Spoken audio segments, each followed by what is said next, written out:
എല്ലാവർക്കും നമസ്കാരം. ഒരു ഒറ്റ കാര്യം അറിയാൻ വേണ്ടി മാത്രമാണ് ഈ വീഡിയോ.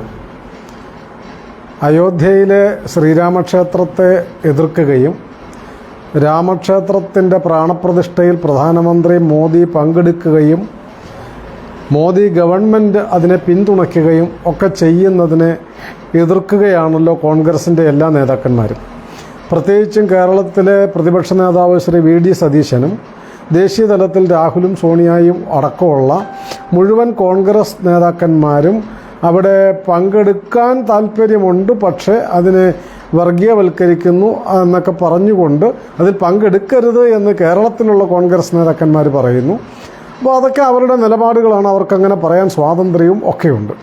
അറിയേണ്ടതൊരൊറ്റ കാര്യമാണ്, മോദി ഗവൺമെൻറ് അയോധ്യയിലെ ശ്രീരാമക്ഷേത്രത്തെ പിന്തുണയ്ക്കുകയും അതിൻ്റെ പുനഃപ്രതിഷ്ഠാ ചടങ്ങിൽ പങ്കെടുക്കുകയും ഒക്കെ ചെയ്യുന്നത്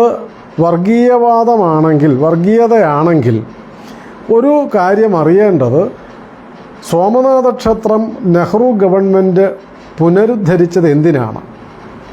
നെഹ്റു ഗവൺമെൻറ്റിൻ്റെ, കോൺഗ്രസ് ഗവൺമെൻറ്റിൻ്റെ നേതൃത്വത്തിൽ സോമനാഥ ക്ഷേത്രത്തെ പുനഃപ്രതിഷ്ഠിച്ചത് എന്തിനാണ്? അന്നത്തെ രാഷ്ട്രപതി ഡോക്ടർ രാജേന്ദ്ര പ്രസാദിനെ കൊണ്ട് ആ ക്ഷേത്രം ഉദ്ഘാടനം ചെയ്യിച്ചത് എന്തിനാണ്? അന്ന് നെഹ്റുവിന് ഇല്ലാതിരുന്ന വർഗീയത, രാജേന്ദ്ര പ്രസാദിന് ഇല്ലാതിരുന്ന വർഗീയത, പട്ടേലിനും KM മുൻഷിക്കും ഇല്ലാതിരുന്ന വർഗീയത ഇപ്പോൾ മോദിയുടെ നെഞ്ചത്തേക്ക് വയ്ക്കുവാൻ കാരണം എന്താണ്? നിങ്ങൾക്ക് ഈ മുസ്ലിം മതവിശ്വാസികളെ പ്രകോപിപ്പിച്ച് അവരുടെ ഉള്ളിൽ ഉള്ള വർഗീയതയെ ശക്തിപ്പെടുത്തുകയോ മുസ്ലിങ്ങളിൽ ഒരു വിഭാഗം ആൾക്കാരുടെ ഉള്ളിൽ ഇല്ലാത്ത വർഗീയതയെ സൃഷ്ടിക്കുകയോ ചെയ്ത് ഈ രാജ്യത്ത് കലാപവും വിഭജനവും സൃഷ്ടിക്കുക എന്നുള്ളത് കോൺഗ്രസ് 100 കൊല്ലത്തിലേറെക്കാലമായി ചെയ്തു വരുന്ന ഒരു കാര്യമാണ്. 100 കൊല്ലക്കാലമായി കോൺഗ്രസ് മുസ്ലിങ്ങളെ ഭാരതത്തിൽ നിന്ന് അടർത്തി മാറ്റാൻ ശ്രമിച്ചിട്ട് അതിൻ്റെ പരിണത ഫലമായിരുന്നു ഭാരത വിഭജനം 1947 നടന്നത്.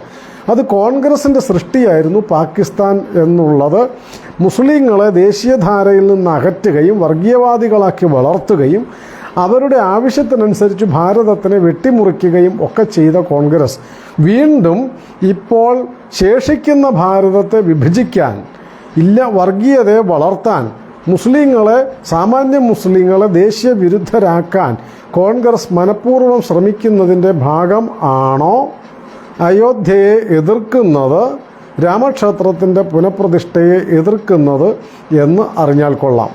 നിങ്ങളുടെ എതിർപ്പ് സത്യസന്ധമാണെങ്കിൽ നിങ്ങൾ ആദ്യം പറയേണ്ടത് ജവഹർലാൽ നെഹ്റു ചെയ്തത് തെറ്റാണ്, സർദാർ പട്ടേൽ ചെയ്തത്, KM മുൻഷി ചെയ്തത്, ഡോക്ടർ രാജേന്ദ്ര പ്രസാദ് ചെയ്തത്, അവരെല്ലാവരും ചെയ്തത് തെറ്റാണ്. അതിന് ലോകത്തോട് രാജ്യത്തോട് മാപ്പിരക്കുവാൻ ഇന്നത്തെ കോൺഗ്രസ്സുകാർ നെഹ്റുവിനെ തള്ളിപ്പറയാൻ തയ്യാറാണെങ്കിൽ, രാജേന്ദ്ര പ്രസാദിനെ തള്ളിപ്പറയാൻ തയ്യാറാണെങ്കിൽ, പട്ടേലിനെ തള്ളിപ്പറയാൻ തയ്യാറാണെങ്കിൽ നിങ്ങളുടെ നിലപാട് സത്യസന്ധമാണ് എന്ന് പറയാൻ കഴിയും. അല്ലെങ്കിൽ നിങ്ങൾ ചെയ്യുന്നത് ഏറ്റവും വികൃതമായ തറ രാഷ്ട്രീയമാണ്. വർഗീയത കൊണ്ട് ഊണ് കഴിക്കാൻ ആഗ്രഹിക്കുന്ന ഇന്നത്തെ കോൺഗ്രസ്സുകാരുടെ ജൽപ്പനമായിട്ട് മാത്രമേ അതിനെ കണക്കാക്കാൻ കഴിയൂ. അത് വി.ഡി. സതീശൻ പറയുമ്പോഴും രാഹുൽ ഗാന്ധിയും സോണിയാഗാന്ധിയും പറയുമ്പോഴും. ദയവായി നെഹ്റു ചെയ്തത് തെറ്റാണ് എന്ന് നിങ്ങൾക്ക് പറയാൻ കഴിയുമോ?